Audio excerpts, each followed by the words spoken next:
Hey, do you want to know more about ProMix Premium Organic before you grow? Follow along to learn about the soil nutrition, price points, and what we'd use this for.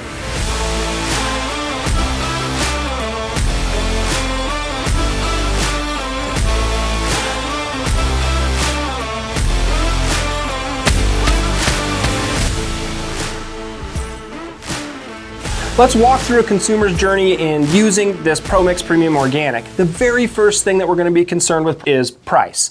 And so we want to evaluate this on what we paid for it on a price per cubic foot basis. And as I just glance at my notes here, it looks like we got this purchased for right at $10.49 per cubic foot. And based on our chart, that's going to put this as scoring at a 7.5 for cost. So that's a pretty high score for cost, so a pretty low cost per cubic foot. Chris, you know, the next thing we're going to do as a consumer is we're going to open up that bag and get hit with the smell of that soil. Yeah. And so how would you evaluate the smell of this ProMix Premium Organic? So when I first smelled the ProMix, I thought it had like that peat smell, that boggy smell to it. Not off-putting, just pretty neutral, nothing, you know, just fantastic. Yeah, I can see what you're saying there. It definitely is neutral. It has a really significant peat smell, and when you smell the moistened soil, you do get those earthy smells, but it doesn't smell like that fresh soil right after the rain that I'm looking for. So I'm probably, if I'm ranking this, I'm probably ranking this right at about a 7. Where were you at? I ranked it at a 9 just because it wasn't off-putting. I mean, I don't know. I felt like it was an okay smell. A good smell, yeah. And so, you know, these rankings are going to be a little bit subjective, which is why Chris and I each ranked these independently or having this conversation for you. So if I'm at a 7, you're at a 9, you just want to run an average and call that an 8 for the sake of the scorecard? Sure. Yeah, great. I think that's appropriate. So we're at a 7.5 for price. We're at an 8 for smell. I think the next thing is really just the look and feel. So some of my initial observations, it's really pretty consistent with a few larger woody chunks, but they seem to be pretty well decomposed. What are some of your initial thoughts on the look and feel here, Chris?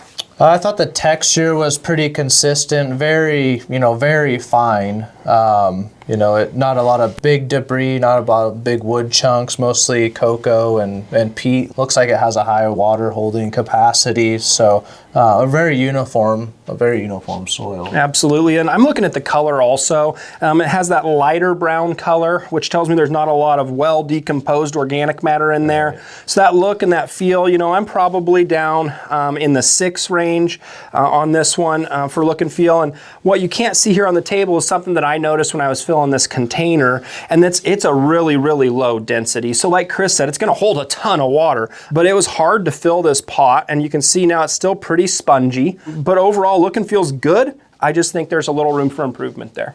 Yeah, I guess when I scored it on look and feel, I scored it as a 5. Okay, so you're at a 5, I'm at a 6. We're pretty close again, but not exact, and we'd expect that in these subjective ratings. So let's go ahead and plug in a 5.5 for look and feel, meet in the middle again.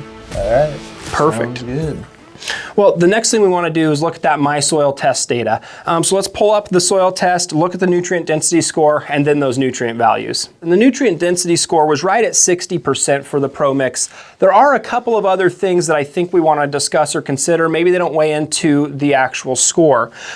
This does have a non-organic wetting agent as an addition to it. And so for those of you looking for a fully organic product, I just want you to be aware of that. But there is the addition of mycorrhizal fungi, which certainly can help with nutrient uptake. You know, with everything considered, the nutrient density score, the addition of that mycorrhiza, I still landed right at about a 6 here. What about you, Chris? So when I evaluated this based on the nutrient density score and test results, that's pH, macro, micronutrients, I fell right about a 7. There's some things lacking, but it has, you know, some potential there in nutrient levels in this particular soil. Yeah, absolutely. We saw lacking largely in the micronutrients, but I guess to Chris's point, that nitrogen was up almost near the optimal range. So I could definitely skew mine up a little bit. Maybe we could land on 6.5 on this one, meet in the middle again. Yeah, I just feel like it was going to fall a little bit short. Absolutely.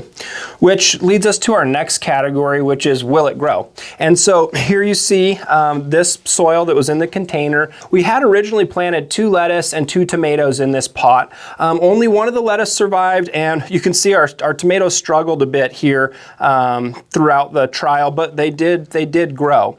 And so just kind of a subjective score that I land at here, I'm landing at a 6 on the will it grow, Kris. I went with a 5, and I guess to note, early on, everything looked good, but then it really just fell off, just predicting that with those nutrient levels that we were seeing, everything really fell off. And so as a standalone, to grow these plants out, I went with a 5. With a 5? Okay. So can we skew it to a 6 maybe? Just needs a little bit of amendment, right? It's got quite a little bit of amendment. Yeah, it could definitely thrive. And perfect. So we've looked at price, we've looked at smell, we've looked at look and feel, nutrient levels, as well as will it grow. So let's do some quick math and see what our average is. All right, so that takes us to an overall rating of 6.7 on a scale of 0 to 10. So this is gonna fall, somewhere in the middle. Certainly there's gonna be some products out there that are gonna score higher, some that are gonna score lower, but score aside, I think it's important to just say, how could we best use this soil? Because certainly any product that we evaluate is gonna have a best use. Now the bag is gonna tell us you can use this for anything from a seed start to container planting, but Kris, if this was your soil and this is what you had, how would you put this to the best use? Yeah, best use for this soil, as I see it, as a great seed starter. Just really light soil, good for rooting, seed starting. And then knowing that the soil needs to be amended, you're going to have to purchase some nutrient amendments, for this particular soil. So I would use it as a seed starter and a soil maybe for bulking up raised beds, knowing that it would need to be amended. Absolutely, and I'm just looking at my notes here. I've got bulking an existing bed or container, adding organic matter to native soil, especially if that's a sandy soil. This stuff holds a ton of moisture and would be great to a sandy, as an addition to a really coarse textured soil in a native garden. And then I agree, I had seed start as a best use as well. Okay. So I think overall, we've got this soil that we scored at 6.7. It's got a great price point at $10.50 per cubic foot, and some great uses, a seed start, bulking, or an amendment to a coarse textured native soil. Is there anything else you'd like to add? No, I think it's really, just how you position the soil and the importance of soil testing prior to understand any type of amendments that you might need to add to make sure that your garden's successful. Absolutely. And so if I were going to add something to this, I'm looking at adding some nitrogen, and then if I really wanted to put the icing on the cake, some micronutrients, and that's going to maximize our plant growth, development, and the nutrient density.